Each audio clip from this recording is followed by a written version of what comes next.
And welcome back to humanities. I am Purva and आज की video में हम शुरू कर रहे हैं प्री एनसीईआरटी सीरीज। तो ये प्री एनसीईआरटी का मतलब क्या है? एनसीईआरटी से जो पहले करना है वो आपको इस वीडियो में मिलेगा, राइट? तो ये जो हमारी वीडियो सीरीज है इसमें पहले आपको चैप्टर की एक्सप्लेनेशन वीडियो देखनी है। क्यों? क्योंकि वो हमारी मदद करेगा प्राइमिंग में। प्राइमिंग क्या होता है? फॉर एग्जाम्पल, आपने पहले मोहनजोदारो मूवी देखी हुई है तो आप इस चैप्टर से रिलेट कर पाएंगे, आपको ऑलरेडी कोई नॉलेज है। तो सिमिलरली ये जो सारे हमारे वीडियो लेक्चर्स हैं, जब आप इन वीडियोस को देख के एनसीईआरटी पढ़ेंगे तो A1 तैयारी हो जाएगी, आपको एनसीईआरटी की एक एक लाइन समझ में आएगी, राइट? तो आज की वीडियो में will be covering chapter number 1 of class 12 history, bricks, beads and bones. पूरी A to Z एक्सप्लेनेशन, कोई भी टॉपिक स्किप नहीं किया जाएगा। तो चलिए शुरू करते हैं। तो दो चीजें हैं जो मैं आपको बताना चाहती हूँ। सिंस आप क्लास 12th में हैं तो हिस्ट्री का नाम सुनते ही आपको क्या होता होगा? पैनिक होता होगा, डर लगता होगा, फियर अराइज होता है ना। हमें कहीं ना कहीं डर लगता है 3-3 किताबें देख के, ऊपर से इतनी boring, right? So I totally get it. जब मैं 12th में थी मुझे भी ये फियर था, बट ट्रस्ट मी कुछ भी नहीं है। सबसे पहले अपने दिमाग से ये फियर जो है इसको निकाल दो, नॉक आउट कर देंगे इस फियर को, क्योंकि कुछ भी नहीं है। जब जब आप वीडियोस देखेंगे, सीरीज कंप्लीट करेंगे, एक्सप्लेनेशन प्लेलिस्ट देखेंगे, सब कुछ ऐसे क्लियर हो जाएगा, राइट? बहुत इजी है, बहुत सिंपल है। हिस्ट्री केवल कीवर्ड्स पे हमें ध्यान देना है और एनसीईआरटी पे चिपके रहना है, स्टिक करना है, राइट? बाहर की फालतू नॉलेज नहीं लेनी क्योंकि वो हमारे काम नहीं आएगी for boards and CUET. Clear? So बिल्कुल भी फियर नहीं लेना है हिस्ट्री को लेके, बहुत इजी है, मैं हूं, करवा दूंगी, सब हो जाएगा, राइट? बहुत अच्छे। अब एक चीज जो हमारी है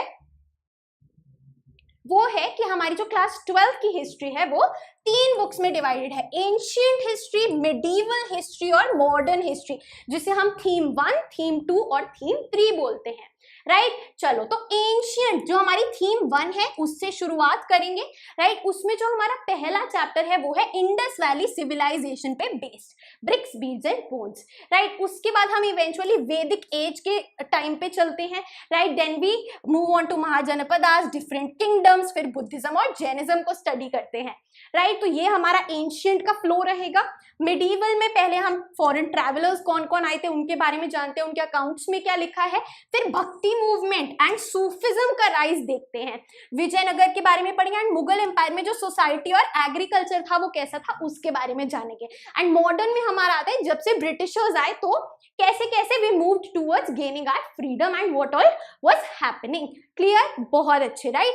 तो शुरुआत करते हैं आज अपनी एंशिएंट हिस्ट्री के फर्स्ट चैप्टर से, इंडस वैली सिविलाइजेशन।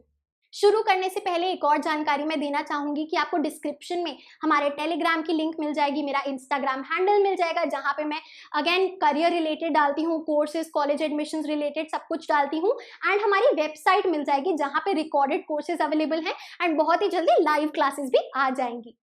चलिए, तो bricks, beads and bones. Bricks ईंटें, बीड्स आप कह सकते हैं एक kind of jewellery ornament, and bones जो लेफ्ट ओवर हमारा बोन्स है, राइट? हड्डियां हैं। तो ये क्या है? ये आर्कियोलॉजिकल एविडेंस है जिसके थ्रू हमने इस सिविलाइजेशन के बारे में काफी कुछ जाना। तो चलिए शुरू करते हैं। द हड़प्पन सिविलाइजेशन, मैंने तो आईवीसी बोला, इंडस वैली सिविलाइजेशन। अब ये हड़प्पन क्या है तो अभी जानेंगे कि क्या क्या डिफरेंट नेम्स हैं इस सिविलाइजेशन के।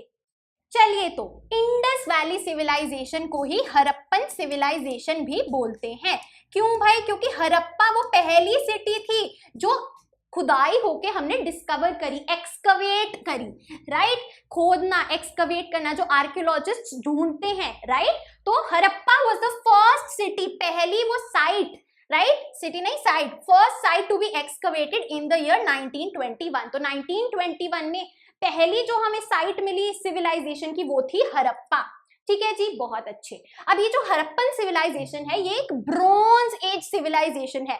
ब्रॉन्ज एज सिविलाइजेशन का क्या मीनिंग है? देखो, जो प्री हिस्टोरिक एरा है, चलते हैं जरा यहाँ पे, देखिए जरा। प्री हिस्टोरिक एरा जो थी उसमें पेलियोलिथिक एज थी जिसको ओल्ड स्टोन एज या फिर आइस एज बोला गया है।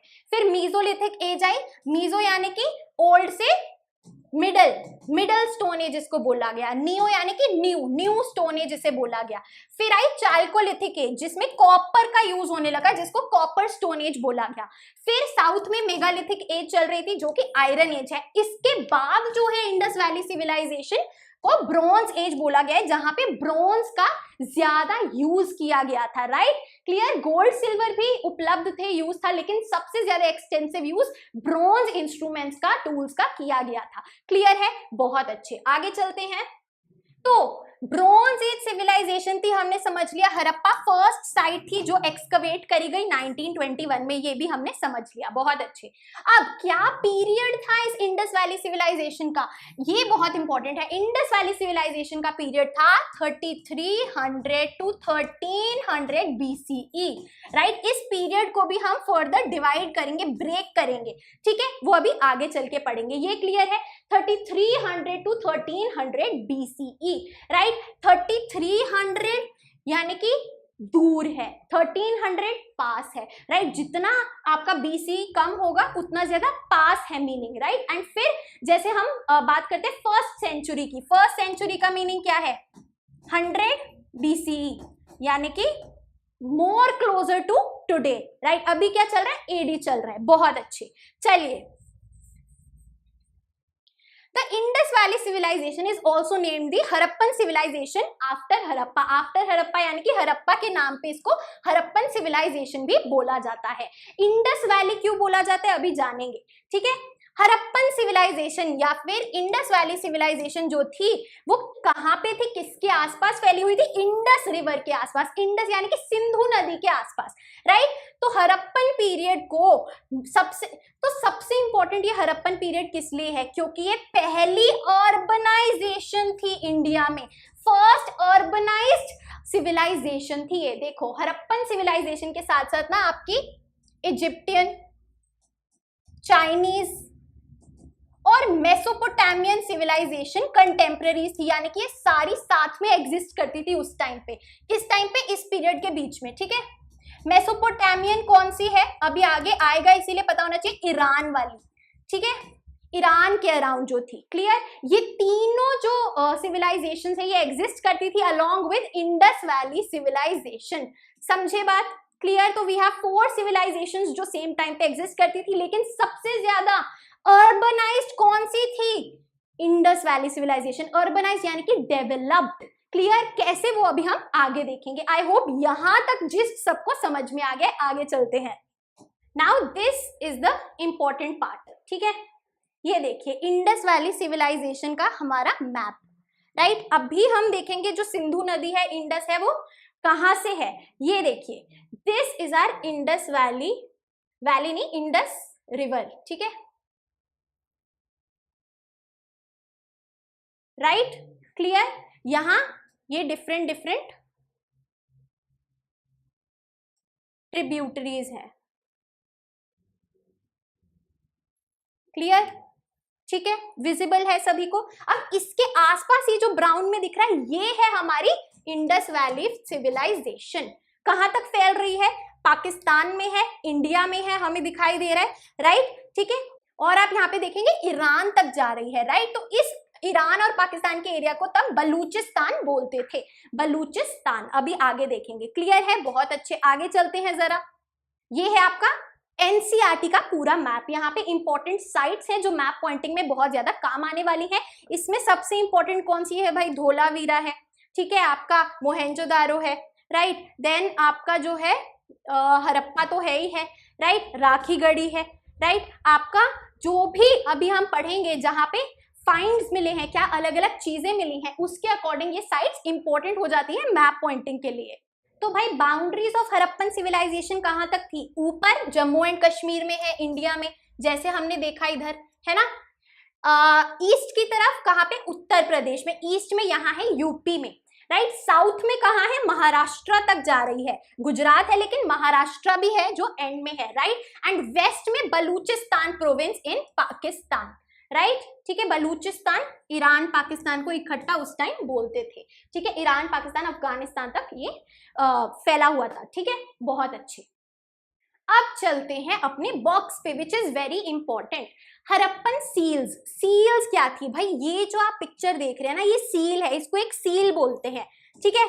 आप देख सकते हैं क्ले टाइप की बनी हुई है और इस पे कुछ एनिमल्स हैं, कुछ सिंबल्स हैं, ठीक है, इसको सील बोलते हैं, राइट। बहुत अच्छे। द हड़प्पन सील, ये जो सील थी जो हड़प्पा में मिली थी, is the most distinctive artefact of the Harappan civilisation. Distinctive यानी कि अलग, सबसे अलग, ठीक है, डिफरेंट, सबसे यूनिक, आर्टिफैक्ट यानी कि आर्कियोलॉजिकल एविडेंस, जो उस टाइम का ऑब्जेक्ट था, ठीक है। बहुत अच्छे। ये जो हड़प्पन सील थी ये किससे बनी थी? जैसे मैंने बोला क्ले, तो उसका नाम था स्टीयरटाइट, ठीक है। स्टोन, एक तरीके का पत्थर से बनी थी जिसका नाम था स्टीयरटाइट। Very important, right. बहुत अच्छे। Seals often contain animal motifs and signs. Animal motifs यानी कि एनिमल के सिंबल्स, ठीक है, और साइंस आप देख सकते हैं अलग अलग तरीके के, ठीक है। Science from a script. Script यानी कि हम कह सकते हैं एक भाषा, राइट। जैसे देवनागरी एक स्क्रिप्ट है जिसपे हिंदी बेस्ड है, राइट। सो स्क्रिप्ट पे बेस्ड थी, जो उनकी लैंग्वेज थी, जब उसको लिखते थे तो प्रोबेबली ये साइंस उसके हैं, ठीक है। बहुत बढ़िया। अब जैसे मैंने बताया कि जो हड़प्पन पीरियड है उसे हम फर्दर डिवाइड करेंगे। हमने क्या पढ़ा था? 3300 BCE से 1300 BCE, राइट। तो भाई इसमें जो 2600 BCE से पहले था वो था आपका अर्ली हड़प्पन कल्चर। 2600 BC से 1900 BC तक था, वो था mature Harappan culture. And after 1900 BCE आपका लेट हड़प्पन कल्चर। इसको समझना पड़ेगा जरा। तो ये हमारी टाइमलाइन है, ठीक है जी।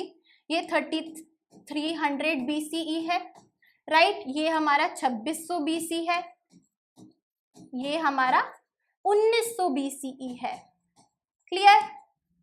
और ये हमारा 1300 BCE है, फाइन। बहुत अच्छे, क्लियर। चलो भाई, ये था हमारा अर्ली हड़प्पन कल्चर, अर्ली, ठीक है। ये था हमारा मेच्योर हड़प्पन कल्चर, मेच्योर। और ये था हमारा लेट, ठीक है, क्लियर।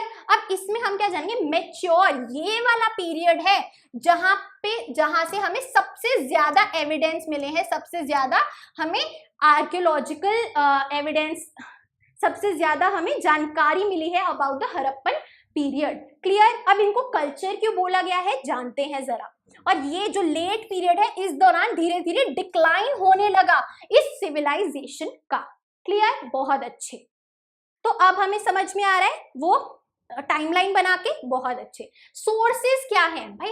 हम किन चीजों से हमें ये जानकारी मिल रही है जो हम पढ़ रहे हैं? सोर्सेस है आर्कियोलॉजिकल एविडेंसेस, जो हमने जब एक्सकवेशन करी, आर्कियोलॉजिस्ट्स ने, हिस्टोरियंस ने जो भी उस टाइम का मिला उसको स्टडी किया, तो क्या क्या था? रिमेन्स ऑफ हाउसेस, हाउसेस के बचे कुचे कुछ टुकड़े, हिस्से, पॉट्स मिले, राइट। जैसे मटके होते हैं वैसे पॉट्स, पॉटरी, ऑर्नामेंट्स, अलग अलग तरीके की ज्वेलरी, टूल्स मिले जो उस टाइम इस्तेमाल होते थे, और सील्स मिली। ये हैं हमारे सोर्सेस जो हमें बताते हैं about the Indus valley civilisation. बहुत अच्छे, आगे चलते हैं। चलिए फिर बात करते हैं कि कल्चर क्यों बोला है, early Harappan culture, mature Harappan culture. Culture क्या है भाई? कल्चर क्या होता है? जैसे हमारा जो इंडियन कल्चर है वो क्या है? वो बेसिकली ऐसी कह सकते हैं ट्रेडिशंस है, ऐसी एक्टिविटीज है जो इंडिया में होती है, जो अब हमारा कल्चर बन चुका है क्योंकि इतने सालों से हो रही है, राइट। तो आर्कियोलॉजिस्ट्स ने कल्चर टर्म इस्तेमाल करी है ग्रुप ऑफ ऑब्जेक्ट्स के लिए जो अलग हैं, डिस्टिंक्टिव इन स्टाइल हैं, डिफरेंट इन स्टाइल है, यूनिक इन स्टाइल है, जो कहाँ पे मिलते हैं? उधर ही उसी स्पेसिफिक ज्योग्राफिकल एरिया में मिलते हैं, उसी स्पेसिफिक जगह में मिलते हैं और उसी समय में मिलते हैं। तो भाई वो सारे ऑब्जेक्ट्स, चाहे वो आपके पॉट्स हैं, आपकी ज्वेलरी है, ठीक है, आपकी सील्स हैं, XYZ, जो भी ऑब्जेक्ट्स कहाँ पे मिले? इंडस वैली सिविलाइजेशन में मिले। किस पीरियड के बीच में मिले? एक स्पेसिफाइड पीरियड ऑफ टाइम जो हमने पढ़ा, राइट, जिसको हमने डिवाइड कर दिया। अर्ली हड़प्पन कल्चर जो 2600 से जो 3300 से 2600 में मिले, राइट। फिर आपका मेच्योर हड़प्पन कल्चर जो 2600 से 1900 में मिला, एंड सो ऑन। समझे बात? तो ये जो सारे ऑब्जेक्ट्स हैं इनको बोला गया है भाई, कल्चर की टर्म दी गई है, जो एक स्पेसिफिक ज्योग्राफिक एरिया IVC में एक स्पेसिफिक टाइम पीरियड के बीच में मिले। बहुत अच्छे। In the case of the Harappan culture, Harappan culture की जब हम बात करते हैं, ये अलग अलग ऑब्जेक्ट्स कौन से हैं जो यूनिक है, जो उधर ही मिले, उसी पीरियड ऑफ टाइम में मिले? ये है सील्स जो हमने देखी, अलग अलग तरीके की बीड्स, राइट, छोटी छोटी बीड्स जो होती हैं।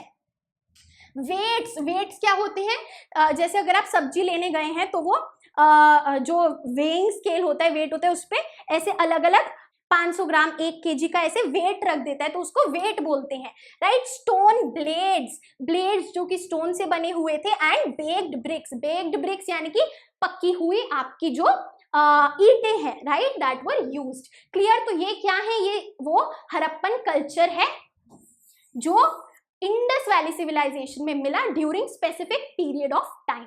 आई होप अब ये क्लैरिटी आ गई है। अब हमारा जो नेक्स्ट टॉपिक है वो है सबसिस्टेंस स्ट्रैटेजी। सबसिस्टेंस का मतलब है गुजारा करना, कैसे जो वहां के लोग हैं वो अपना पेट भरते थे, गुजारा करते थे, ठीक है। सबसिस्टेंस स्ट्रैटेजीज, किन तरीकों से, ये तरीके, स्ट्रैटेजी यानी कि तरीका, ठीक है, डिफरेंट तरीकों से। So mature Harappan and early Harappan cultures shared certain common elements. तो भाई अर्ली हड़प्पा और मैच्योर हड़प्पा में, यानी कि अपना 3300 से अपना 1900 BCE तक जो सबसिस्टेंस स्ट्रैटेजीज हैं वो सेम थी, ठीक है, बहुत अच्छे। क्या थी वो strategies? Harappans at a wide range यानी कि तरह तरह के different variety of plant and animal products, right. कौन से प्रोडक्ट्स? मिल्क क्या है? एक एनिमल प्रोडक्ट है, डेयरी प्रोडक्ट है, right. Plant based products, right, जो आपके सारी वेजिटेबल्स हो गई, फ्रूट्स कह सकते हैं। So plant and animal based products वो खाते थे, इंक्लूडिंग फिश, ठीक है, फिश भी खाते थे। फिश हमें कैसे पता चली? आपने देखा होगा जो हमने सील देखी उसमें फिश की फोटो सिंबल टाइप्स बना हुआ था। Archaeologists have been able to reconstruct, archaeologists क्या ढूंढ पाए हैं? रिकंस्ट्रक्ट यानी कि समझ पाए हैं डाइटरी प्रैक्टिसेस यानी कि डाइट क्या होती है, आप क्या खा रहे हैं, राइट। खाना, डाइट जो उनकी थी कैसी थी, डाइटरी प्रैक्टिसेस, खाने का तरीके कैसे थे, वो हम कैसे ढूंढ पाए हैं? फ्रॉम द फाइंड्स ऑफ, क्या मिला? ग्रेन्स मिले। ग्रेन्स कैसे मिले? चार्ड यानी कि जले हुए, राइट, काले काले ग्रेन्स, उनके थोड़े से हमें फाइंड्स मिले आर्कियोलॉजिस्ट्स को, और सीड्स मिली, राइट। तो इन ग्रेन्स और सीड्स को स्टडी करके हम क्या डाइट थी उन हड़प्पन्स की वो समझ पाए, राइट, बहुत अच्छे। कौन कौन से ग्रेन्स मिले भाई? व्हीट मिली, ठीक है, बार्ले मिली, लेंटिल यानी कि दाल मिली, चिकपी मिली, और सीसम मिला। तो लेंटिल हमारी दाल होती है, चिकपी हमारी चने छोले होते हैं, और सीसम हमारे तिल होते हैं, ठीक है, हिंदी में आप समझ पाए होंगे। तो ये ग्रेन्स मिले, ठीक है। मिलेट्स मिले कहाँ से? गुजरात से। तो मिलेट्स मिले गुजरात से। अगेन मिलेट हमारा क्या होता है? बाजरा, बहुत अच्छे। फाइंड्स ऑफ राइस, चावल रेयर थे, यानी कि बहुत कम चावल मिले, उतना ज्यादा वहां के लोग चावल नहीं खाते थे तब, राइट।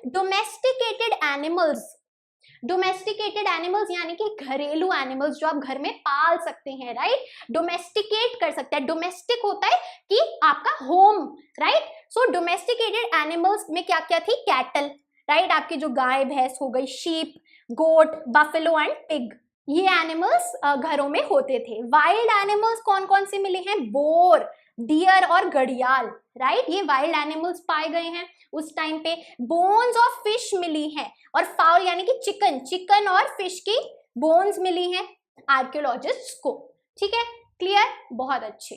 टर्म्स टू रिमेंबर, आर्कियोबोटैनिस्ट कौन होते हैं? वो जो कि स्पेशलाइज्ड हैं एंशिएंट प्लांट रिमेन्स को स्टडी करने में, ठीक है। और आर्कियोजूलॉजिस्ट या फिर जू आर्कियोलॉजिस्ट कौन होते हैं? जो पुराने एंशिएंट यानी कि पुराने एनिमल रिमेन्स को स्टडी कर सकते हैं, क्लियर, बहुत अच्छे। आगे चलते हैं। Very very very important, agricultural technologies, काफी ज्यादा इंपॉर्टेंट ये अपना टॉपिक है, सीधा सीधा आंसर भी आ जाता है, ठीक है।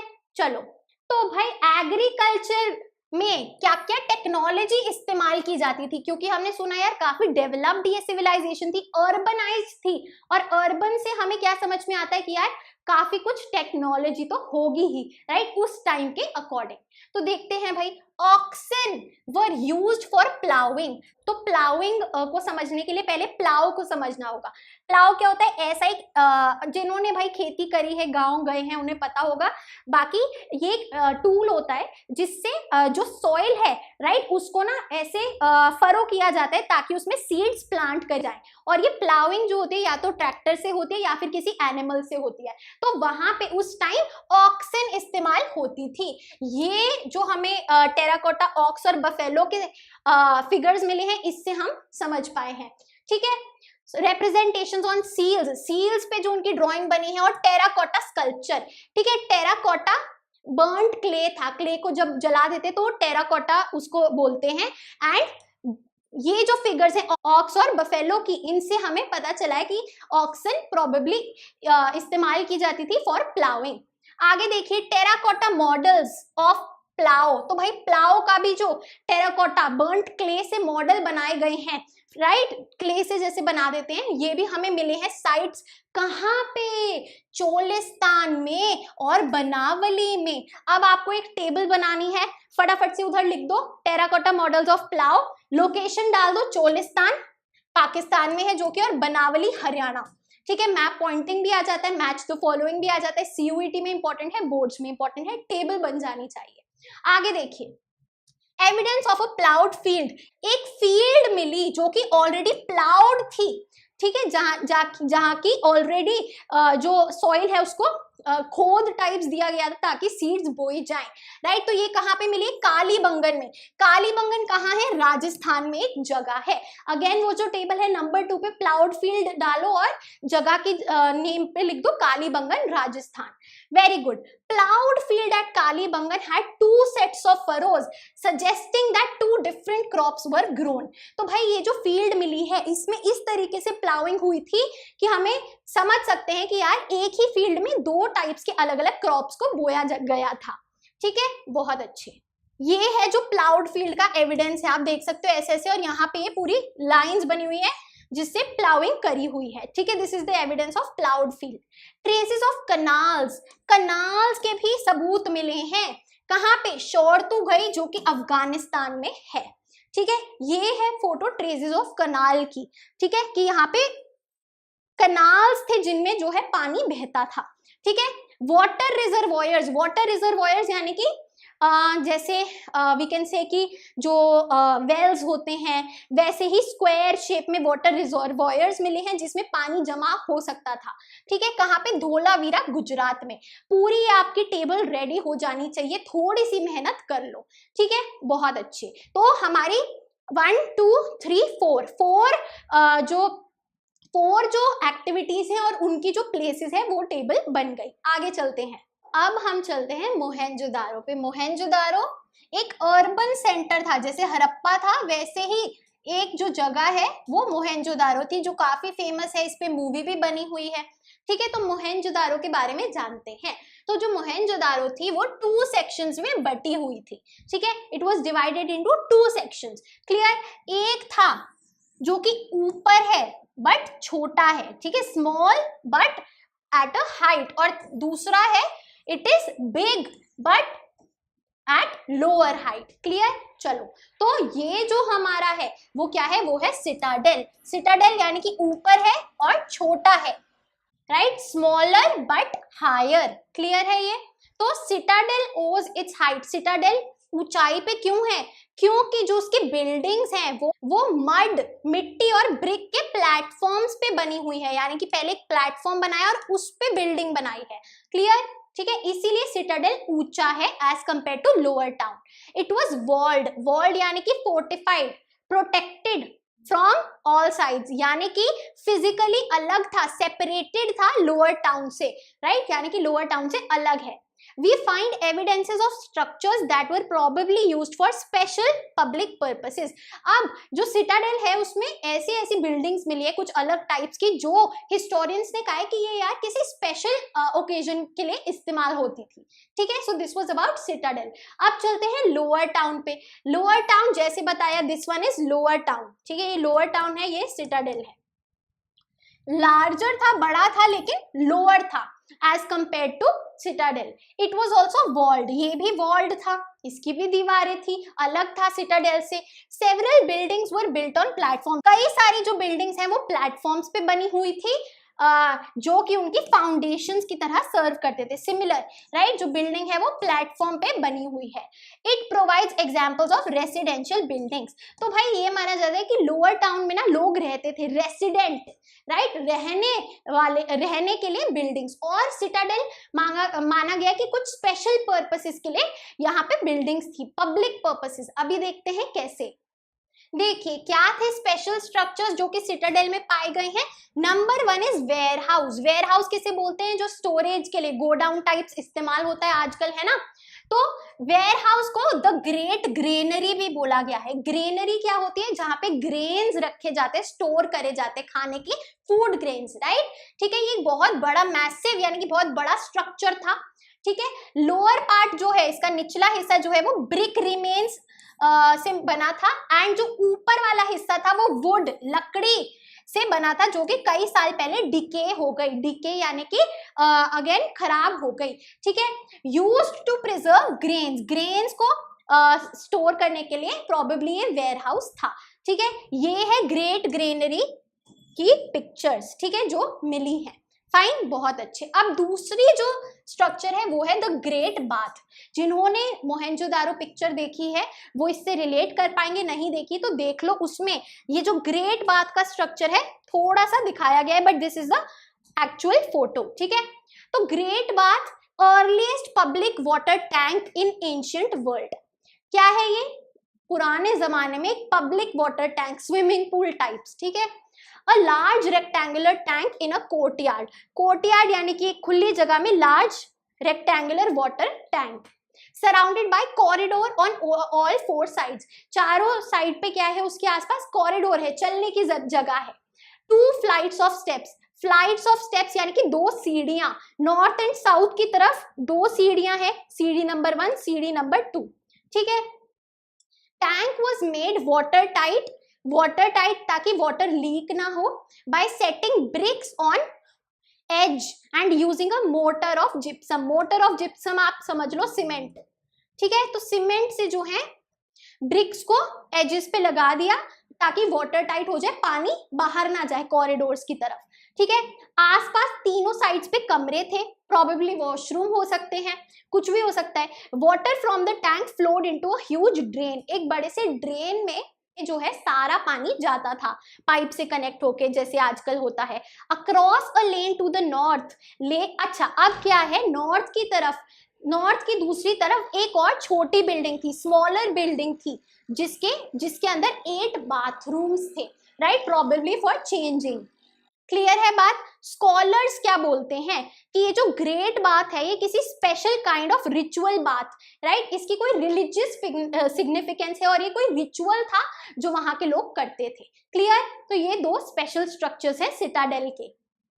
अब एक जो कॉन्सेप्ट है, क्वेश्चन है, वो आता है कि क्या वो चीजें हैं जो ये दिखाती हैं कि इंडस वैली सिविलाइजेशन में पहले प्लानिंग होती थी, यानी कि कोई मिल बैठ के प्लान करते थे कि ऐसे ऐसे करना है और फिर उसको लागू करते थे, इम्प्लीमेंट करते थे।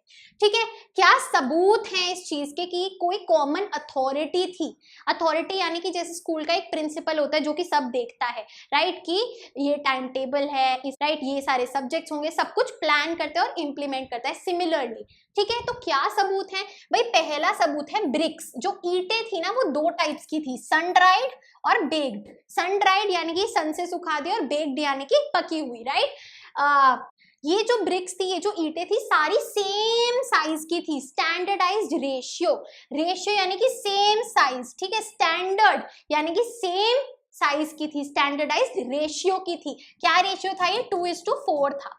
ठीक है, जो लेंथ और ब्रेड्थ है वर 4 times and twice the height respectively। Length 4 गुना है और ब्रेड्थ 2 गुना है, किसके, जो हाइट है। ठीक है, क्लियर, हाइट यानी कि ये वाली जो हाइट, ऐसे हमारा क्यूबॉइड बनेगा, ये हमारी ईंट हो गई। ठीक है, I hope it is clear now. चलो आगे चलते हैं। तो ये जो ब्रिक्स हैं ये हर हड़प्पन सेटलमेंट में इस्तेमाल हुई थी, एट ऑल हड़प्पन साइट्स जो इस तरीके की ब्रिक्स है ये यूज होती थी। ठीक है, ये देखो ब्रिक्स का फोटो है यहाँ पे, क्लियर, बहुत अच्छे। अब दूसरा जो फीचर है सबसे इंपॉर्टेंट और सबसे वेल डेवलप्ड जो इसको एक अर्बन सिविलाइजेशन बनाता है वो है ड्रेनेज सिस्टम। ठीक है, ड्रेन्स क्या होते हैं?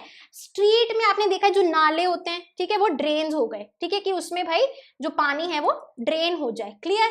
तो ये फोटो है मोहेंजोदारो की ड्रेन्स की। अब कैसा वहां पे ड्रेनेज सिस्टम था देखो जरा। हड़प्पन सिटीज में वेल प्लान्ड ड्रेनेज सिस्टम था, काफी ज्यादा प्लानिंग से ड्रेनेज सिस्टम बनाया गया था ऐसा लगता है। क्यों भाई? क्योंकि जो रोड्स हैं और स्ट्रीट्स हैं वो अप्रोक्सीमेट ग्रिड पैटर्न में थे, intersecting at right angles. Basically road और स्ट्रीट्स ऐसे 90 डिग्री राइट एंगल बनाते थे, तो ये एक ग्रिड पैटर्न फॉर्म करते थे। ग्रिड जैसे आपने देखा है जो मैथ्स का ग्राफ पेपर होता है वो ग्रिड्स होता है, तो ऐसे करके स्ट्रीट्स और ड्रेन्स थे, ग्रिड पैटर्न जो फॉर्म करते थे। ये आपका कीवर्ड है, इंपॉर्टेंट है, आंसर में लिख के आना पड़ेगा। तो भाई सबसे पहले जो स्ट्रीट्स हैं, गलियां हैं, वो ड्रेन्स के साथ बनाई जाती थी एंड उसके बाद हाउसेस को बनाया जाता था। यानी कि पहले जो स्ट्रीट्स हैं और ये जो ड्रेन्स हैं, नाले हैं साथ में, वो बनते थे और फिर घर बनते थे, राइट। और भाई अगर घर का जो भी वेस्ट वाटर है वो स्ट्रीट ड्रेन्स में जाता था, तो हर एक हाउस का जो है एटलीस्ट एक वॉल जो है वो स्ट्रीट के साथ कनेक्टेड होती थी, राइट, जिससे पाइप के थ्रू उस ड्रेन में वो पानी जाएगा, राइट। तो all houses were connected with a street drain, clear. Every house was connected to the street drains. Drainage channels had sumps for cleaning. Sumps क्या होते हैं? बेसिकली अंडरग्राउंड ऐसा सिस्टम लगा देते हैं जिसमें वाटर कलेक्ट होता है for your drainage cleaning, clear, बहुत अच्छे। आगे चलते हैं। Another important topic, domestic architecture. Domestic क्या बताया था? हाउसेस का, है ना। आर्किटेक्चर यानी कि किस तरीके से घर बने थे, राइट, बहुत अच्छे। चलो, तो जो हाउसेस है उनमें कोर्टयार्ड था with rooms on all side. Courtyard आप कह सकते हैं जो ड्राइंग रूम जैसे होता है, बीच में है, और रूम्स बाकी साइड्स पे है, ठीक है। आंगन, कोर्टयार्ड बीच में जो होता है ना।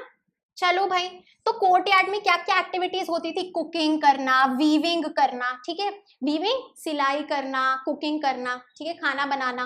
कोई भी विंडोज नहीं थी, no windows in the walls along the ground floor. भाई ग्राउंड लेवल पे जहां स्ट्रीट जा रही है वहां पे कोई विंडो नहीं थी कि कोई झांक ना ले, यानी कि प्राइवेसी मेंटेन्ड थी, समझे बात। जो मेन एंट्रेंस है ये दरवाजा है घर का, तो ऐसे ये सड़क है, कोई जा रहा है तो उसको मेन एंट्रेंस से ना कुछ ज्यादा दिखेगा नहीं कि अंदर क्या चल रहा है, कौन बैठा है। तो मेन एंट्रेंस भी एक डायरेक्ट व्यू नहीं देती थी कोर्टयार्ड का। क्यों भाई? प्राइवेसी का कंसर्न था, राइट। तो हो सकता है कि ये मेन एंट्रेंस है और यहाँ पे आगे जाके एक वॉल है और यहाँ से अंदर जाके कोर्टयार्ड है, समझे बात, वेरी गुड। तो प्राइवेसी का काफी ज्यादा कंसर्न था। प्राइवेसी सभी को पता होगा आज के जमाने में। आगे चलते हैं। Every house had its own bathroom, right. तो हर घर में खुद का बाथरूम था जो कि ब्रिक से बना हुआ था, right. Some houses have remains of staircases. कुछ कुछ घर में जो सीढ़ियां हैं उसके हमें रिमेन्स मिले हैं, जिससे पता चलता है कि यार काफी सारे जो घर हैं उन पे प्रोबेबली फ्लोर्स होते थे, ठीक है, कि एक सेकेंड फ्लोर भी था या फिर छत थी, इससे हमें ये पता चलता है। Many houses had wells. कई सारे घरों में वेल्स थे, राइट, कुएं थे। ये देखो, ये फोटो आप देख रहे होंगे। और ये जो कुएं थे ये ओपन एक रूम में थे कि भाई जो पासरवाई है, जो सड़क पे से जा रहा है, वो भी पानी पी सके। The total number of estimated wells in Mohenjodaro, Mohenjodaro में ऑलमोस्ट 700 वेल्स एस्टिमेट किए गए हैं कि उस टाइम पे थे। So this is the picture of a house, कैसे जो हाउस है वो बना हुआ था। और ये है काइंड ऑफ जो बाथरूम स्ट्रक्चर था, ठीक है, बहुत अच्छे। आगे चलते हैं। अब जो हमारा टॉपिक है वो है ट्रैकिंग सोशल डिफरेंसेस। सोशल यानी कि सोसाइटी में जो डिफरेंसेस हैं, यानी कि भेदभाव, राइट, अगर कुछ थे तो जानते हैं, उनको ट्रैक करते हैं, उनको जानते हैं। तो दो तरीके हैं जिनसे हम जानेंगे। पहला तरीका है बेरियल्स को देखना। बेरियल्स यानी कि जब कोई मर गया है तो जब उसको बरी किया गया है तो उनको खोद के देखे कि क्या क्या है, ठीक है। तो भाई जो डेड है वो पिट्स में उनको लिटाया जाता था, ठीक है। वुडन कॉफिन में जो है एक बेरियल है ये हड़प्पा में, ठीक है, बहुत अच्छे। तो यानी कि तो पिट्स यानी कि ग्राउंड को थोड़ा सा खोद के वहां पे डेड को बेरी कर दिया, ठीक है, clear. Differences in the burials show social differences. तो भाई हमने आर्कियोलॉजिस्ट ने क्या किया, अलग अलग बेरियल्स को खोदा और देखा कि यार क्या कुछ फर्क है अमीर गरीब का, हो सकता है कुछ हमें अलग मिले।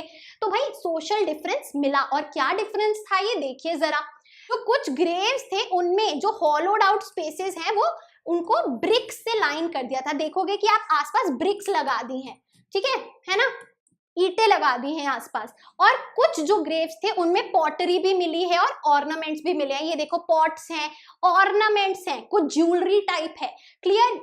तो इससे हम क्या समझ पा रहे हैं कि ज्वेलरी भी मिली है, पॉट्स भी हैं, burials of both men and women के पास।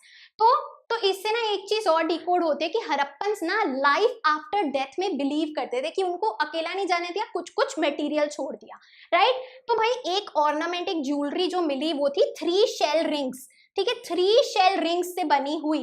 एक जैस्पर बीड थी और बहुत सारी छोटी छोटी माइक्रो बीड्स थी, जो कि एक स्कल, खोपड़ी, एक मेल के खोपड़ी के पास मिला इन हड़प्पा, राइट। तो ऐसे ऑर्नामेंट्स मिले हैं।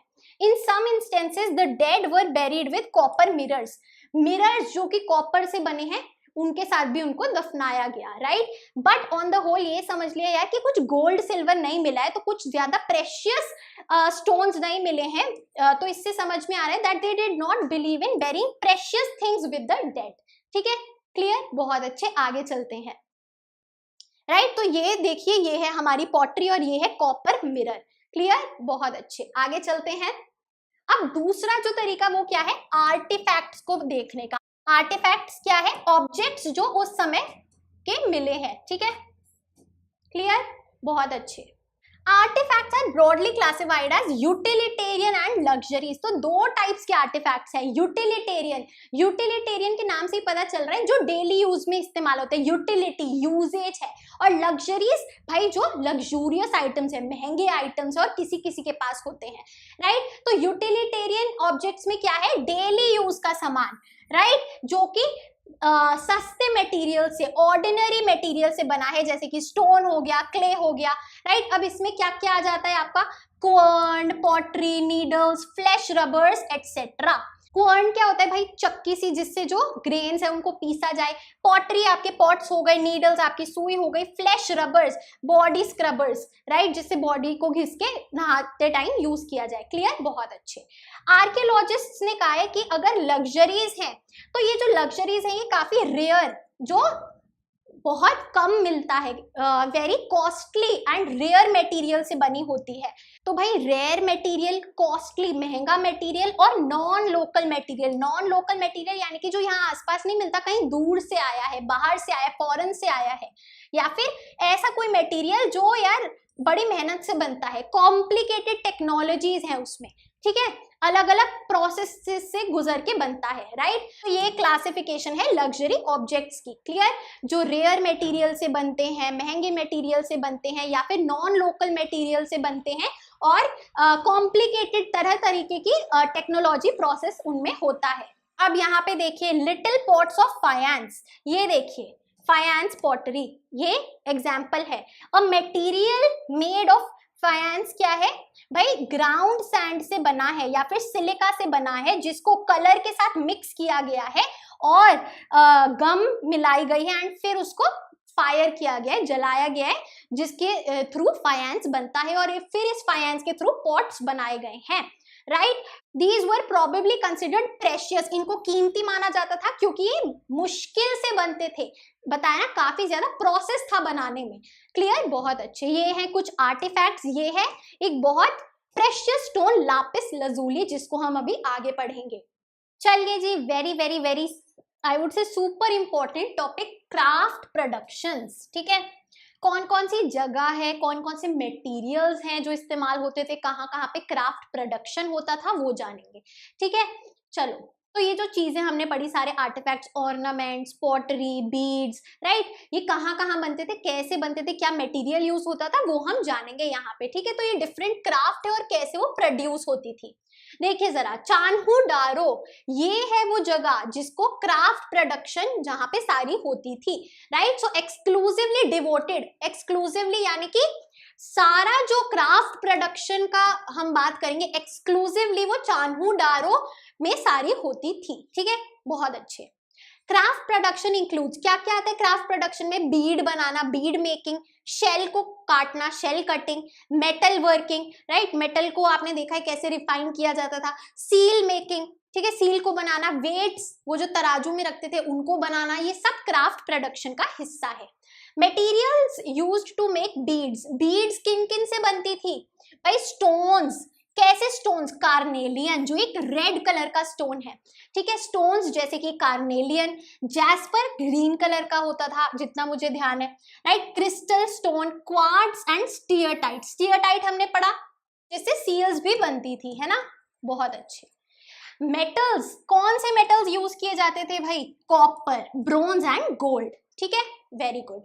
और क्या क्या इस्तेमाल होता था, शेल, फाइनेंस जो हमने पॉटरी देखी फाइनेंस की, टेराकोटा जिसको बर्न्ट क्ले जैसा मैंने बताया था, राइट। तो ये जो है मटेरियल्स यूज किए जाते थे क्राफ्ट प्रोडक्शन में।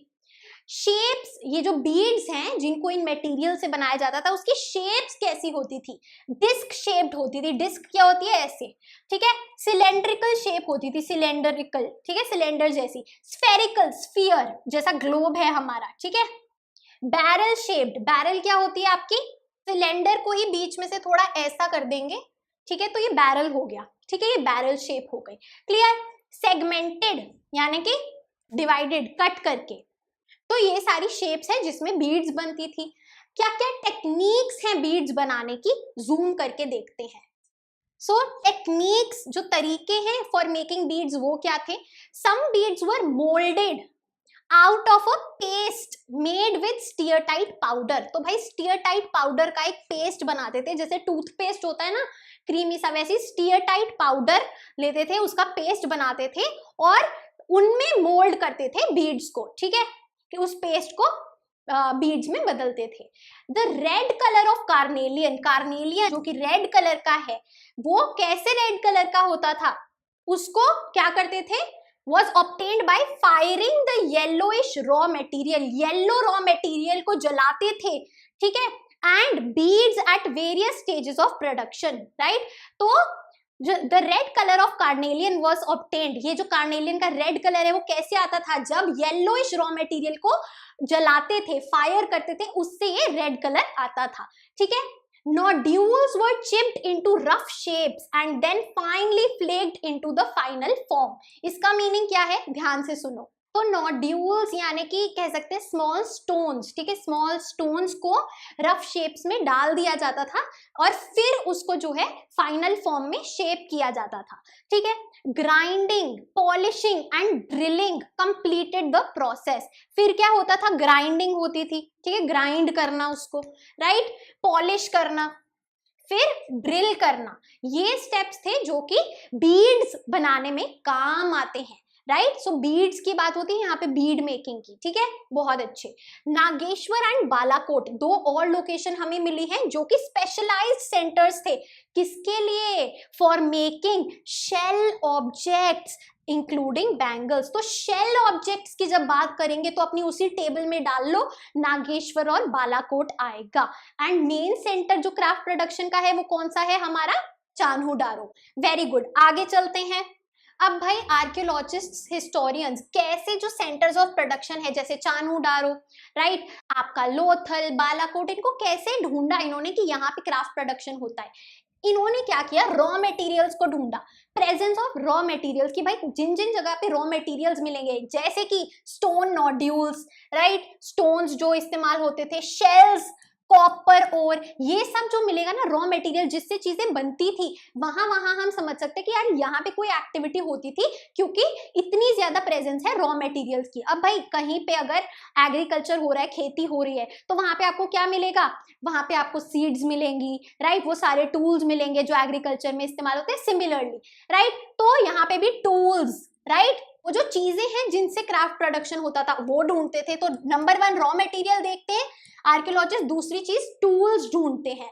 उसके बाद प्रेजेंस ऑफ अनफिनिश्ड ऑब्जेक्ट्स। भाई हो सकता है आप सिलाई कर रहे हो, राइट, मोस्टली सभी के घर में दादी या मम्मी को स्टिचिंग आती है, एक सिलाई मशीन भी होती है। तो जब कोई भी ड्रेस बन रही है, आपकी जो ड्रेस है उसकी स्लीव्स काटनी है तो उसकी स्लीव्स वहां रह गई, वो क्या है, वो रिजेक्ट्स है, वेस्ट मटेरियल है स्टिचिंग करते हुए। और हो सकता है कि कुछ अनफिनिश्ड मटेरियल रह गया, कोई चुन्नी रह गई, कुछ भी रह गया, तो वो अनफिनिश्ड मटेरियल है। तो ये 4 चीजें हिस्टोरियंस ढूंढते हैं to identify a craft production की जगह, a centre of craft production. क्या, रॉ मटेरियल, ठीक है, दूसरी चीज टूल्स, ठीक है। तो देखो सिलाई मशीन से पूरा रिलेट करते हैं। रॉ मटेरियल कपड़ा हो गया आपका, ठीक है, टूल्स हो गए आपकी सिलाई मशीन, सुई, कैंची, ये सब, ठीक है। तीसरी चीज अनफिनिश्ड ऑब्जेक्ट्स, राइट, जो अभी कंप्लीट नहीं हुआ है वहां रखा हुआ है। चौथी चीज जो रिमेन्स है, राइट, कुछ धागे हो गए, कुछ थोड़ा सा कपड़ा हो गया, ये चारों चीजें ढूंढी जाती हैं। क्लियर, बहुत अच्छे। सबसे इंपॉर्टेंट चीज, very very very important for your CUET as well as your boards, ठीक है, मोस्ट इंपॉर्टेंट। बच्चा आपको पूरी टेबल्स बनानी है, जब जब मैंने बोला है प्लीज टेबल्स बनाइए, राइट। देखिए जरा कौन से मटेरियल कहाँ पे मिलते थे, क्या मटेरियल है और वो कहाँ पे पाया गया है, राइट, कहाँ पे हमें उसके रिमेन्स मिले हैं जिससे हमने आइडेंटिफाई किया कि इस जगह पे ये होता था। तो भाई shell objects Nageshwar and Balakot, है ना। लापिस lazuli जो हमने स्टोन देखा था वो शोरतुगई अफगानिस्तान से आया था, राइट, शोरतुगई अफगानिस्तान में लापिस lazuli मिलता था। कार्नेलियन लोथल, ठीक है, steatite Lothal, metal Lothal, copper Khetri region of Rajasthan से कॉपर आता था, Khetri region of Rajasthan, and gold South India में मिला, right. Most important, very very very important, very very very very very very very important, ठीक है, मोस्ट इंपॉर्टेंट टेबल। क्लियर, बहुत अच्छे। सब कुछ आपकी बुक में मेंशन्ड है, उसी से है सब कुछ। This is purely based on NCERT। आगे चलते हैं। अब क्या तरीके हैं, क्या स्ट्रैटेजीज हैं जिससे इन मटेरियल्स को प्रोक्योर करते थे, लाया जाता था। जगह तो अलग अलग है, राइट, हो सकता है आपको किसी और जगह पे उस मटेरियल का काम है। क्या होता था, क्या स्ट्रैटेजी होती थी, क्या तरीके होते थे जिससे मटेरियल्स को आप लाते थे या फिर प्रोक्योर यानी कि जाके लेना। तो भाई नंबर 1 स्ट्रैटेजी क्या है, सेटलमेंट्स एस्टैब्लिश करते थे।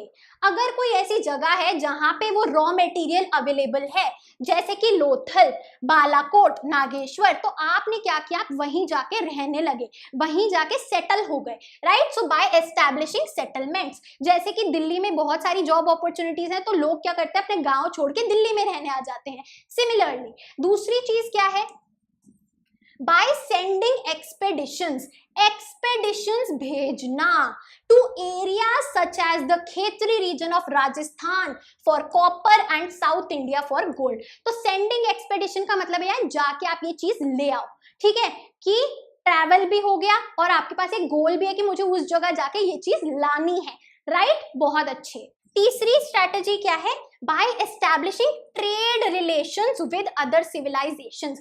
अब आपने क्या किया, ट्रेड रिलेशंस बना दिए कि देखो मुझे ये चाहिए तो तुम ये भेजना और तुम्हें ये चाहिए तो मैं बदले में ये दूंगा। ट्रेड कर रहे हैं, ट्रेड यानी कि exchange of goods and services, right, यहाँ पे तो specially it was goods, right. तो ट्रेड रिलेशंस बना लिए। जो क्या पढ़ा था हमने, 3 सिविलाइजेशंस थी जो साथ में चल रही थी इंडस वैली सिविलाइजेशन के, चाइनीज, इजिप्टियन एंड आपका मेसोपोटामियन। तो भाई मेसोपोटामियन जो ईरान साइड सिविलाइजेशन थी उसके साथ हड़प्पन सिविलाइजेशन के ट्रेड रिलेशंस थे। समझे बात, हाँ या ना। चलिए फिर देखते हैं कैसे होता था trade, right, with distant, distant यानी कि जो दूर है, राइट, ठीक है, दूर जो देश हैं, दूर जो सिविलाइजेशन है उनके साथ कैसे कांटेक्ट होता था, right. So Harappans had trade relations with Mesopotamia, number 1 हमने देख लिया, ईरान वाली civilisation. Number 2 Oman and number 3 Bahrain. ठीक है, तो मॉब याद कर लो, मॉब। ठीक है, clear, mob, mob, fine. Mesopotamia, Oman, Bahrain, clear. अब ये मेसोपोटामिया, ओमान, बहरेन है कहाँ? आपको जो अपनी एनसीईआरटी है उस पे मैप दिखेगा, मैं जूम इन कर देती हूँ एक बार। तो ये वाला जो मैप है इसमें आप देखोगे ये जो छोटा सा है दिस इज ओमान जिसे दिलमुन लिखा हुआ है, और ये जो है दिस इज बहरेन जिसको मगन लिखा हुआ है। ठीक है, और ये हमारी है मेसोपोटामियन सिविलाइजेशन, क्लियर। और यहाँ पे जो ये हमारा ये पूरी इंडस वैली सिविलाइजेशन है जो हमने देखी, क्लियर, बहुत अच्छे। तो देखिए जरा एविडेंसेस क्या क्या हैं, किस एविडेंस, किस बलबूते पे हम कह रहे कि यार मॉब के साथ जो है रिलेशन था ट्रेड का। हड़प्पन सील्स मिली हैं भाई इन जगहों से, अलग अलग वेट्स जो हमने 500 ग्राम 1 kg वाले वो वेट्स जो तराजू में रखते हैं, डाइस, ठीक है, dice we all know, and beads, beads मिली हैं। डिपिक्शंस ऑफ शिप्स, भाई शिप्स बनी हुई हैं और बोट्स बनी हुई हैं सील्स पे, तो ये सिंबल्स हमें बताते हैं कि शायद सी रूट की तरफ से ट्रेड होता था। ठीक है, copper was also probably brought from Oman, Oman से आता था कॉपर। ये ओमान क्या है अभी हम यहाँ पे देखेंगे, क्या डिफरेंट नेम है जो हमने मैप में देखा।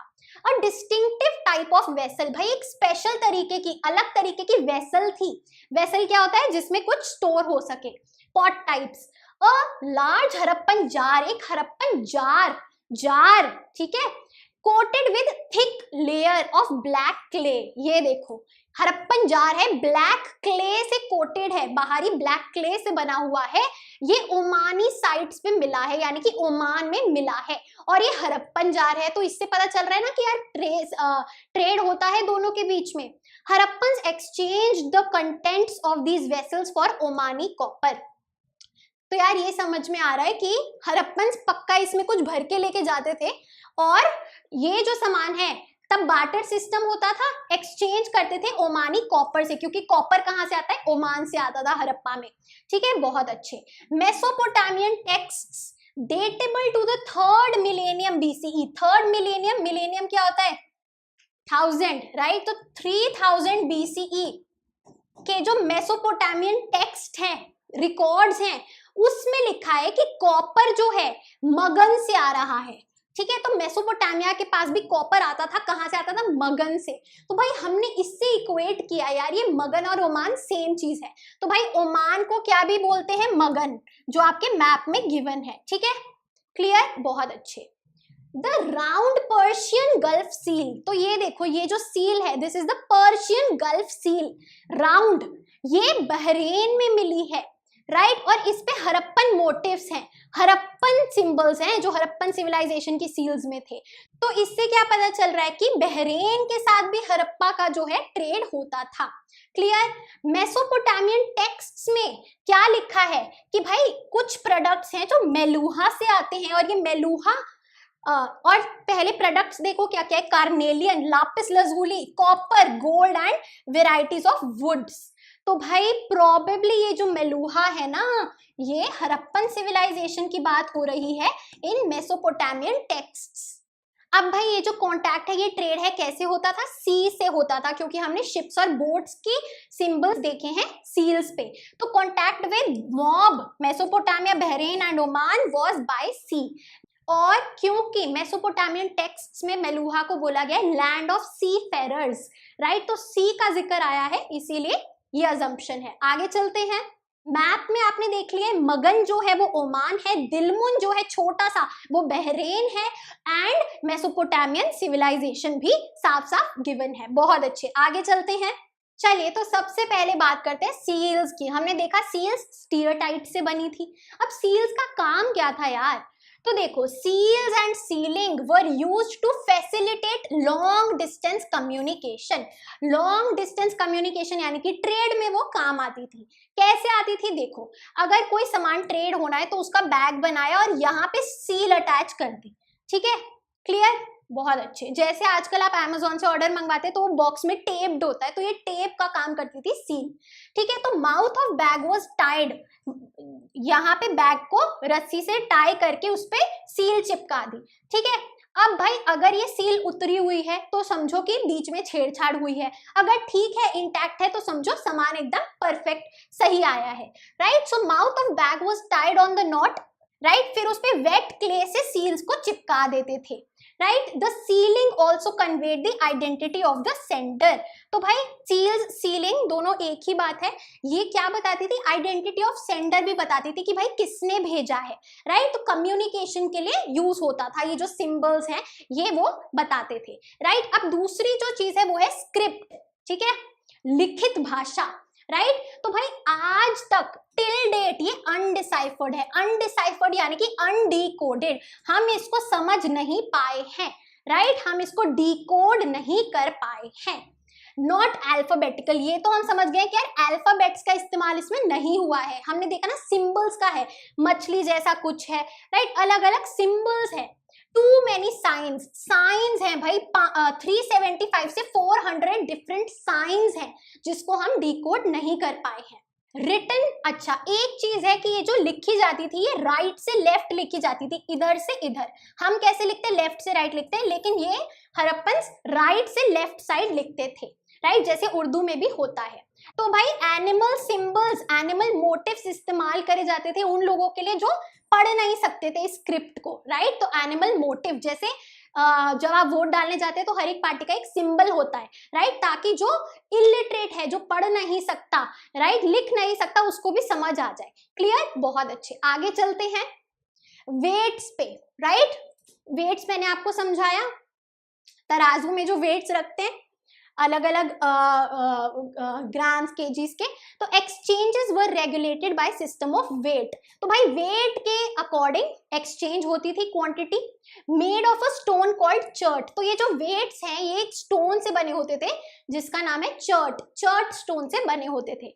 Shape generally cubical with no markings, कोई मार्क्स नहीं थे, और क्यूब शेप की थी। ठीक है, डाइस शेप की। क्लियर, जैसे डाइस होती है।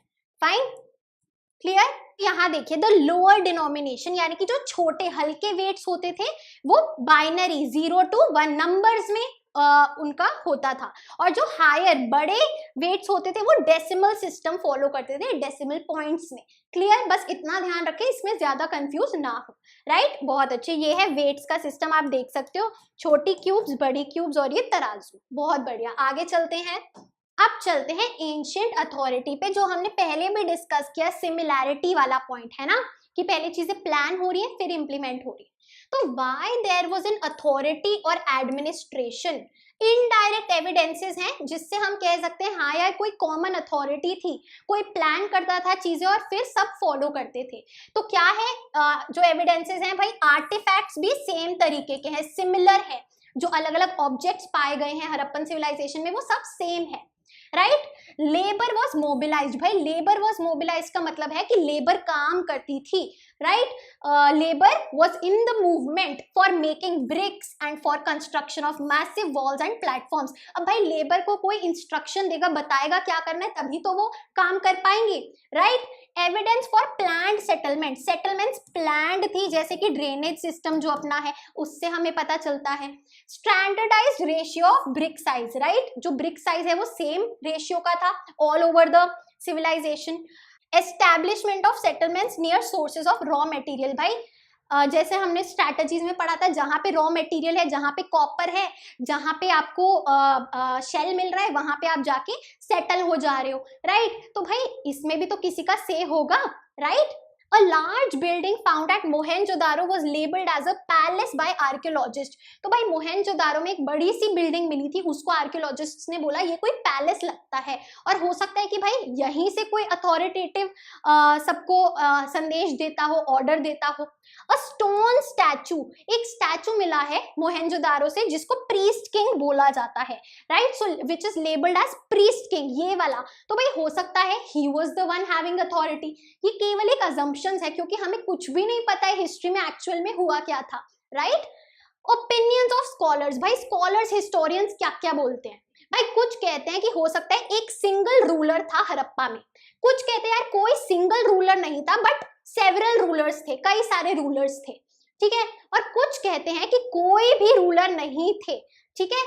So these are some of the opinions of the scholars of the historians, right. बहुत अच्छे, जब भी एंशिएंट अथॉरिटी पे क्वेश्चन आएगा ये आपका परफेक्ट आंसर बनता है, ठीक है, सारे पॉइंट्स इसमें इंक्लूडेड है, परफेक्ट आंसर, राइट, परफेक्ट। आगे चलते हैं, अब चलते हैं सिविलाइजेशन के एंड की तरफ, ठीक है, द एंड ऑफ सिविलाइजेशन, कैसे सिविलाइजेशन जो है लेट कल्चर की तरफ बढ़ी और फिर खत्म हो गई। Evidences for the end of Harappan civilisation, क्या क्या एविडेंस हैं जो हमें बताते हैं कि हड़प्पन सिविलाइजेशन का डिक्लाइन हुआ। तो by 1800 BCE most of the mature Harappan sites were abandoned, abandoned यानी कि खाली हो गई, ठीक है, खाली हो गई थी, ठीक है, लोग छोड़ के चले गए, क्लियर, बहुत अच्छे। Expansion of population into new settlements, तो भाई पॉपुलेशन नई सेटलमेंट्स में बढ़ गई, जैसे कि गुजरात, हरियाणा और वेस्टर्न यूपी में, राइट, बहुत अच्छे। Few Harappan sites after 1900 BCE shows the disappearance of distinctive artifacts of the civilization। अब भाई आप देख सकते हो कि ये लेट हड़प्पन कल्चर की बात हो रही है, तो भाई 1900 के बाद जो है 1800 आएगा, राइट, तो भाई 1900 के बाद से जो सेम कल्चर था ना हड़प्पन कल्चर, वो भी अब नहीं रहा। ये आर्टिफैक्ट्स, ये सारे ऑब्जेक्ट्स जो डिफरेंट थे वो अब इस टाइम तक एग्जिस्ट होना बंद हो गए, क्लियर, ठीक है, डिसअपियर हो गए। क्या क्या, वेट्स, सील्स और special beads, clear. Writing, long distance trade और क्राफ्ट स्पेशलाइजेशन भी गायब हो गया था इस टाइम तक, ठीक है। हाउस कंस्ट्रक्शन टेक्निक्स डेटेरियोरेट हो गई, यानी कि पुअर हो गई, बुरी हो गई, पहले एडवांस थी अब पुअर हो गई। And large public structures were no longer produced, अब कोई भी बड़े पब्लिक स्ट्रक्चर्स नहीं मिले इस टाइम। ओवरऑल ये सबूत है कि यार सिविलाइजेशन अब खत्म हो गई थी। Artefacts and settlements indicate a rural way of life, कि यार 1900 के बाद ना वो जो अर्बनाइजेशन था ना वो नहीं रहा, वापस से primitive backward rural way of life अपना लिया था, और इसी को लेट हड़प्पा या फिर सक्सेसर कल्चर्स बोला गया है, क्लियर। 1900 ऑनवर्ड्स जो हमारा ये है, परफेक्ट, बहुत अच्छे। अच्छा भाई, क्या क्या रीजन हो सकते हैं जिस वजह से हड़प्पन सिविलाइजेशन खत्म हुआ। सबसे पहला क्लाइमेट चेंज, की जो क्लाइमेटिक कंडीशंस है वो बहुत चेंज हो गई थी, राइट, इसीलिए वहां के जो लोग हैं उन्होंने लोकेशन चेंज कर लिया एंड दे अडेप्टेड। दूसरा बोला गया डिफॉरेस्टेशन, राइट, कि बहुत ज्यादा फॉरेस्ट को काटा गया, ठीक है, एंड जो नेचुरल रिसोर्सेज हैं उनको वो डिप्लीट हो गए। तीसरा है एक्सेसिव फ्लड्स, बाढ़ आ गई, ठीक है, नेचुरल कैलामिटी हो गई। चौथा है, ये सारे आपके नेचुरल कैलामिटीज में है, ठीक है, अर्थक्वेक आ गया, बाढ़ आ गई, एपिडेमिक हो गया, राइट, कोई बीमारी फैल गई, ठीक है जी। शिफ्टिंग ऑफ रिवर्स, रिवर्स ने जो है अपना रुख बदल दिया, राइट, दूसरी तरफ वो बहने लगे या थोड़ा सा चेंज आया और उधर आसपास जाके फिर लोग सेटल हो गए। रिवर सूख गए भाई, सिंधु नदी। एंड ये भी बोला जाता है कि ये वो टाइम था जब आर्यंस ने इन्वेड किया था, आर्यंस जो है, राइट, वो आ गए थे एंड उन्होंने इन्वेजन किया और लोगों को हटा दिया। Aryans were the migrants who came from central Asia, right, जो स्थान वाली कंट्रीज हैं आज की डेट, वहां से, ठीक है, बहुत अच्छे। आगे चलते हैं, चलिए, now comes the part that you have been waiting for. थोड़ा सा बोरिंग लगता है बट है नहीं, सिंपल पॉइंटर्स है, कीप इट सिंपल, काम की चीज बताऊंगी। तो देखो, हम कुछ इंपॉर्टेंट पर्सनालिटीज पढ़ेंगे जिनका योगदान रहा है, राइट, हड़प्पन सिविलाइजेशन को डिस्कवर करने में, ठीक है। तो सबसे पहले भी है अलेक्जेंडर कनिंघम, ठीक है। अलेक्जेंडर कनिंघम कौन थे? वो फर्स्ट डायरेक्टर जनरल थे आर्कियोलॉजिकल सर्वे ऑफ इंडिया के, ठीक है। तो आर्कियोलॉजिकल सर्वे ऑफ इंडिया के अंडर ही सारा आर्कियोलॉजिकल फाइंड्स होता है, राइट। तो अलेक्जेंडर कनिंघम क्या थे? फर्स्ट डायरेक्टर जनरल थे एएसआई के, ठीक है, बहुत अच्छे। He is also known as the father of Indian archaeology, इसी वजह से, बहुत अच्छे। आगे चलते हैं, Cunningham's main study was in the archaeology of early historic. तो देखो अर्ली हिस्ट्री में इंटरेस्टेड थे कनिंघम, जो कि है 6th सेंचुरी बीसीई से 4th सेंचुरी सीई, यानी कि आपका 600 बीसीई से 400 सीई में ही वाज इंटरेस्टेड। ठीक है, तो that is why he used the accounts left by Chinese Buddhist pilgrims। तो फॉरेन जो ट्रैवलर्स थे, जो चाइनीज बुद्धिस्ट पिलग्रिम्स आए थे इंडियन सब कॉन्टिनेंट में, उनके अकाउंट से इन्होंने कोशिश करी है इस टाइम को, अर्ली हिस्टोरिक पीरियड को डिकोड करने की। ठीक है, अब कनिंघम्स कंफ्यूजन सबसे इंपॉर्टेंट टॉपिक है, very very very important, crucial. इसको ध्यान से समझना कि क्या प्रॉब्लम आई, क्या कंफ्यूजन थी कनिंघम की। ठीक है, तो अलेक्जेंडर कनिंघम के बारे में हमने जान लिया। अब देखो कनिंघम ने हड़प्पन आर्टिफैक्ट्स को तो ढूंढा, उन्हें मिले भी, लेकिन उन्हें ये नहीं समझ में आया कि ये कितने पुराने हैं। He did not realise how old these वर।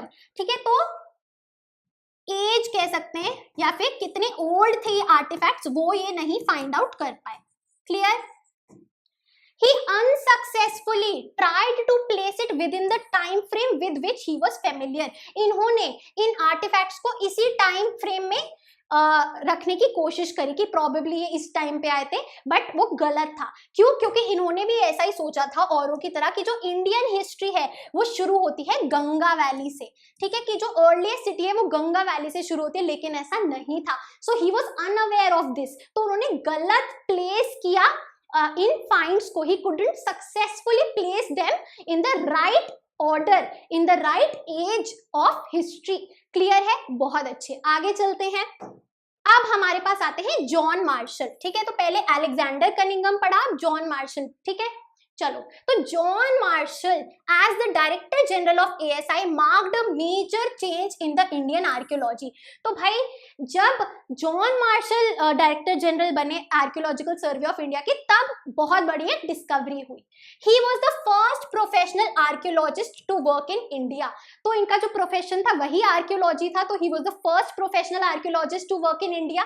1924 में it was John Marshall, John Marshall थे जिन्होंने अनाउंस किया, जिन्होंने डिस्कवर किया कि भाई एक न्यू सिविलाइजेशन है known as Indus valley civilisation. Ganga valley से शुरू नहीं हो रही हिस्ट्री, इंडस वैली सिविलाइजेशन भी है। कब? 1924 में ये उन्होंने अनाउंस किया। किसने? जॉन मार्शल ने। क्लियर? चलो, अब यहाँ पे हमारे पास एक और कैरेक्टर है एस.एन. रॉय। तो एस.एन. रॉय ने अपनी किताब the story of Indian archaeology में लिखा कि भाई Marshall left India 3000 years older than he found her. तो भाई इधर एस.एन. रॉय ने क्या बताया है कि मार्शल ने 3000 साल पहले की भी डिस्कवरी कर दी। राइट, पहले बताया गंगा वैली से शुरू है, लेकिन फिर पता चला 3000 ईयर्स ओल्डर है इंडिया, तो जैसा हमने सोचा था उससे।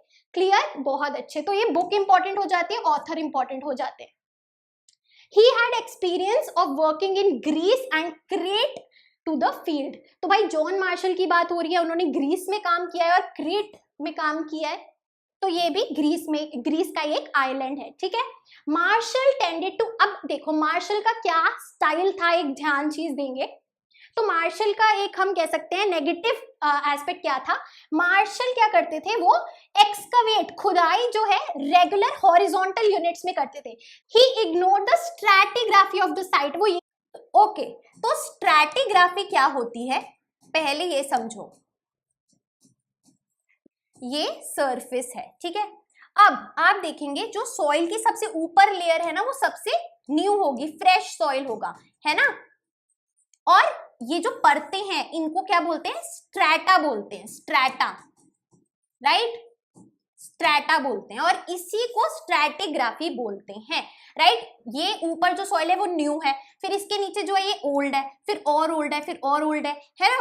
बाकी जो डिके होके चीजें हैं वो इधर आ जाती हैं, राइट। तो इस ऑर्डर में है। तो क्या बोला गया कि जॉन मार्शल इस पूरे को यहां बनाते हैं, ये स्ट्रैटिग्राफी इस पूरे को साथ में लेता था और ग्रुप कर देता था कि ये एक जैसा है, बट असल में ये वाला सॉइल नया है, ये पुराना है, ये और पुराना है, तो टाइम का कैसे पता चलेगा, समझे बात। So he used to ignore this stratigraphy and इस पूरे को वन ग्रुप बना देता था। एंड वही व्हीलर ने क्या किया, व्हीलर ने बोला कि स्ट्रैटिग्राफी बहुत जरूरी है क्योंकि वही हमें टाइम के बारे में बताती है कि पहले ये फाइंड्स है उसके बाद ये फाइंड्स है, राइट। तो आपको अलग से इनको लेना पड़ेगा, राइट। ये ग्रुप 1 है, ये ग्रुप 2, ये ग्रुप 3, ऐसे करके फिर कंपेयर करना पड़ेगा। स्ट्रैटिग्राफी इज वेरी इंपॉर्टेंट, समझे बात। तो ये है डिफरेंस, क्लियर, बहुत अच्छे। जैसे जो कॉन्टेक्स्ट है कि भाई कहाँ पे ये मिली है, राइट, वो लॉस्ट हो जाता था। अब चलते हैं R.E.M. व्हीलर पे। R.E. Mortimer Wheeler became Director General of Archaeological Survey of India in 1944, right? So he was another Director General of ASI. उन्होंने क्या किया, उन्होंने ये रिकॉग्नाइज किया कि भाई स्ट्रैटिग्राफी जरूरी है। तो जो जॉन मार्शल ने नहीं किया वो व्हीलर ने किया, स्ट्रैटिग्राफी की इंपॉर्टेंस को रिकॉग्नाइज किया, बताया कि जरूरी है, क्लियर। तो stratigraphy of the mound is important rather than to dig mechanically along uniform horizontal lines, right? आपको layers देखनी होंगी, clear, instead of just digging horizontally. He brought with him military precision to the practice of archaeology, right? तो military, तो क्योंकि वो ex army brigadier थे, तो उनके साथ उनका जो military we can say precision था, जिस तरीके से वो काम करते थे, वो भी आर्कियोलॉजी में लाए। तो भाई new techniques in Harappan archaeology क्या है? तो भाई हमने देखा कि 1980s ऑनवर्ड्स ना बहुत ज्यादा इंटरनेशनल इंटरेस्ट आने लगा हड़प्पन आर्कियोलॉजी में, राइट। तो बहुत सारे जो international we can say countries हैं, आर्कियोलॉजिस्ट्स हैं, ऑर्गेनाइजेशंस हैं, वो हड़प्पन आर्कियोलॉजी में दिलचस्पी लेने लगी। कब से? 1980s से, राइट। तो वो मॉडर्न साइंटिफिक टेक्निक्स का इस्तेमाल कर रही हैं, जैसे कि सरफेस एक्सप्लोरेशन, जहां से वो ट्रेसेस यानी कि कुछ रिमेन्स क्ले के, स्टोन के, मेटल के, प्लांट और एनिमल रिमेन्स के ढूंढ पाई है, एज वेल एज माइन्यूटली, बारीक तरीके से वो एनालाइज करती है हर एक रिसोर्स को, जो भी एविडेंस है चाहे छोटे से छोटा हो, बारीकी से उसको एनालाइज करते हैं। चलिए, तो अब हमारा एक टॉपिक आता है क्लासिफाइंग फाइंड्स का, कि भाई जब आर्कियोलॉजिस्ट्स को फाइंड्स मिलते हैं तो वो कैसे उनके बारे में पता लगाते हैं। तो वो क्लासिफाई करते हैं फाइंड्स को, राइट। जो भी अगर आर्टिफैक्ट मिला है तो उसको क्लासिफाई करते हैं। कैसे करते हैं? सबसे पहले मटेरियल, वो किस मटेरियल से बना है, राइट। वो स्टोन मटेरियल से बना है, क्ले से बना है, मेटल से बना है, ठीक है, उसका मटेरियल देखते हैं, मटेरियल क्लासिफाई करते हैं। दूसरी चीज फंक्शन ढूंढते हैं उसका, ठीक है। अब क्या वो एक टूल है, क्या वो एक ऑर्नामेंट है, या फिर दोनों है, ठीक है। और इसके दो तरीके हैं। पहला तरीका है प्रेजेंट डे से कंपेयर करते हैं। अगर कोई पॉट मिला तो हमें पता है ये पॉट है, क्योंकि हम आज के दिन इसको फॉर एग्जाम्पल मटके की तरह यूज करते हैं या फिर क्ले के थ्रू बनाते हैं, तो प्रेजेंट डे से कनेक्ट करेंगे पास्ट को। ये पहला तरीका है फंक्शन फाइंड आउट करने का। एंड दूसरा तरीका क्या है? कॉन्टेक्स्ट, कि वो कहाँ पे मिला है, कैसी जगह पे मिला है, राइट। किसी घर में मिला है, ड्रेन में मिला है, राइट, उसके हिसाब से हम फाइंड कर सकते हैं। तीसरा तरीका होता है इनडायरेक्ट एविडेंस का।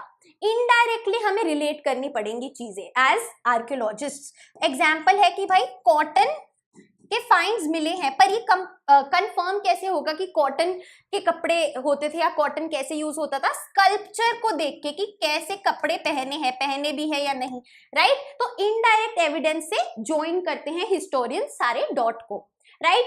अब वो क्या करते हैं? वो फिर फ्रेम्स ऑफ रेफरेंस बनाते हैं, रेफरेंस में रखते हैं, राइट। उन्हें पता है कि साथ में हड़प्पन सिविलाइजेशन के 3 और सिविलाइजेशन थी, तो वो आपस में चीजों को कंपेयर करेंगे समझने के लिए डिफरेंट आर्टिफैक्ट्स को, और एक कल्चरल सीक्वेंस में प्लेस करेंगे सबको कि पहले ये मिला, फिर इसके बाद ये मिला, और फिर उसको कनेक्ट करेंगे। Is it clear? This is all about classifying finds. अब चलते हैं हमारे लास्ट टॉपिक पे, which is evidences of religious beliefs, कि भाई रिलीजन के क्या सिग्निफिकेंस थी, क्या लोग मानते थे, नहीं मानते थे, उसके क्या सबूत हैं हमारे पास।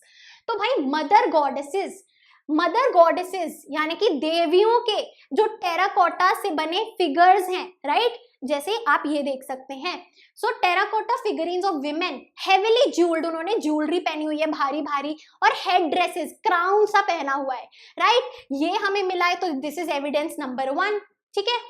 दूसरी चीज, rare stone statuary of men like priest king. भाई प्रीस्ट किंग का भी हमने स्टैचू देखा है ना।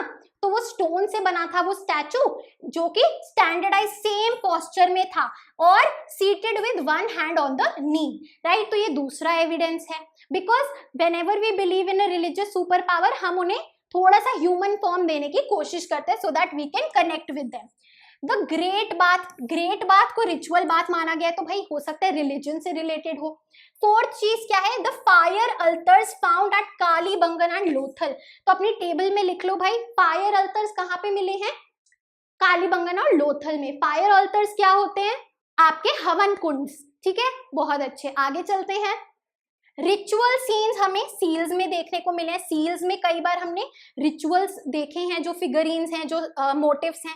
Unicorn, the one horned animal depicted on seals. Seals पे हमने यूनिकॉर्न, एक हॉर्न वाला एनिमल देखा है, राइट। हो सकता है इसकी भी कोई रिलीजियस सिग्निफिकेंस हो। फिर हमने प्लांट मोटिव्स, प्लांट सिंबल्स देखे हैं सील पे, तो ये दर्शाता है कि नेचर को पूजा जाता था, नेचर की वर्शिप होती थी। Seventh and most important, proto Shiva या फिर पशुपति, एक ऐसी फिगर है सील में जो कि क्रॉस लेग्ड बैठी है इन अ योगिक पोस्चर सराउंडेड बाय एनिमल्स, तो उसको प्रोटो शिवा या फिर पशुपति माना गया है। And finally conical stone objects, linga worship. Conical stone objects आप देखते हैं ना, शिवलिंग, ठीक है, तो कॉनिकल स्टोन ऑब्जेक्ट्स को लिंगा वर्शिप से रेफर किया गया है कि प्रोबेबली शिवलिंग की तरह वो पूजते थे, जिसे लिंगा बोलते हैं। क्लियर, बहुत अच्छे। आई होप सभी को पूरा चैप्टर जो है बहुत अच्छे से समझ में आया है। मैंने बहुत कोशिश करी है कि एक एक शब्द को सिंप्लीफाई करके समझाऊं, कुछ भी मिस ना हो। अब जैसा मैंने बताया था, ये प्री एनसीईआरटी सीरीज है, अगर आप एनसीईआरटी पढ़ने के बाद भी देख रहे हैं तो भी बहुत ज्यादा क्लैरिटी आपको आ गई होगी, राइट। अगर पहले ये वीडियो देखिए तो एनसीईआरटी को अब पढ़ो, चाहे पहले भी पढ़ चुके हो एनसीईआरटी को, अब अच्छे से पढ़ो। ये वीडियो को देखने के बाद आपको एक एक चीज मक्खन की तरह क्लियर हो जाएगी। अगर मदद हुई है तो कॉमेंट्स में फटाफट से अपना फीडबैक दे दो, ताकि मैं और वीडियोस और भी ज्यादा जल्दी लाती रहूं। एंड ऑब्वियसली सब्सक्राइब कर दो, क्योंकि यार सब कुछ फ्री है और सब्सक्राइब करना भी फ्री है, राइट। उससे मुझे मोटिवेशन मिलेगी कि मैं आपके लिए बहुत बेहतरीन कंटेंट लाती रहूं, right. So guys, that is it for our today's video. I hope you liked it, and if you did, please like, share and subscribe to the channel. You are at Humanities. Happy learning, and I'll see you in the next video.